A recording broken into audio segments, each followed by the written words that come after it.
Hello, this video is about post-hypnotic suggestions and how long the effects of hypnosis can last.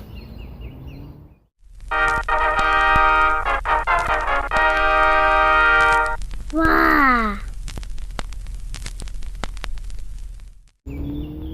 I was working with a client the other day in my therapy rooms, and we were talking about future planning, how many sessions things take and when people might want to come back for another session. And the client raised a very interesting question. How long do the effects of hypnosis last? When am I going to need to come back for another session? Will I need to come back for another session?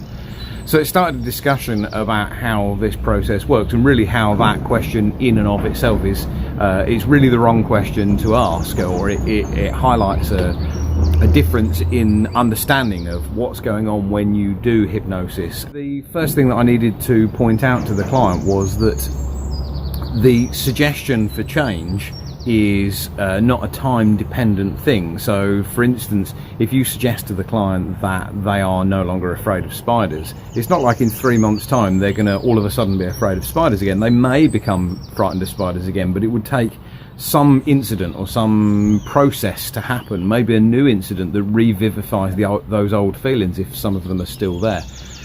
So a post-hypnotic suggestion to, for instance, not have a phobia anymore is permanent. That's it. And unless or until something interferes with it, it's like the physics thing of, you know, an object in motion tends to stay in motion unless something acts upon it. And it's the same with a suggestion for a change of attitude or a change of thought. One of the metaphors that I like to sort of highlight how this works is about many centuries ago, when sailors were afraid of the earth being flat and falling off the edge of the earth. And it was a real concern. There was maps that ended at a certain point, and sailors wouldn't go beyond that point because they were frightened of what might happen. There came a time where we realised, and we all accepted, that the earth is a globe and you can't fall off the edge of it. And from that point onwards, it was difficult for those sailors to really justify having a fear of going past certain points. They just knew that they weren't going to fall off the edge of the earth. So there was no need to be afraid of that anymore, and there was no way to go back. So the same is true of a post-hypnotic suggestion or just a hypnotic suggestion to change how you feel about certain stimuli. So this provoked a further conversation about what about those post-hypnotic suggestions where someone has that, click fingers and sleep, or whatever other, a certain word is said and a certain action is taken, or whatever kind of post-hypnotic suggestions like this. So we further explored that idea, and one of the things that came to mind was a story about Milton Erickson, who there's a story in one of the books, I think it might be Hypnotic Realities, but maybe if you know which one it is, you can comment in the comments below and give us a reference.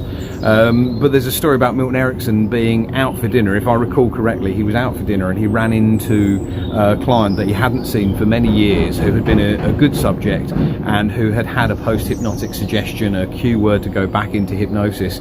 So he tested it out and it worked perfectly. So there's no reason to think that there's a specific time limit on these things. Of course, many people have tried to fire off post-hypnotic suggestions even days or weeks later, and found that they're no longer effective. So maybe it's the right subject in the right circumstance, or maybe it's the right suggestion, or maybe there's some sort of other sort of expectation involved. Obviously this former client of Milton Erickson may well have been in awe of this fantastic world famous hypnotist and therapist who he'd had these fantastic sessions and fantastic results with, and as soon as he saw him, he may have been expecting to go into hypnosis. So that may play into it as well.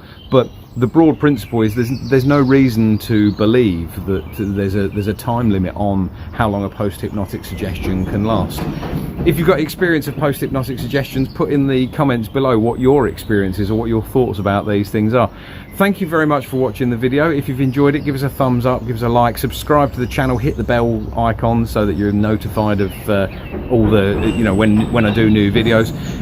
Subscribe to the channel if you like this sort of video. Most of my videos are about hypnosis or hypnotherapy or psychology of some sort. So if you like that sort of thing, subscribe to the channel and comment in the comments below and say hello. It'd be great to make contact and say hello. Thanks very much for watching. Bye bye.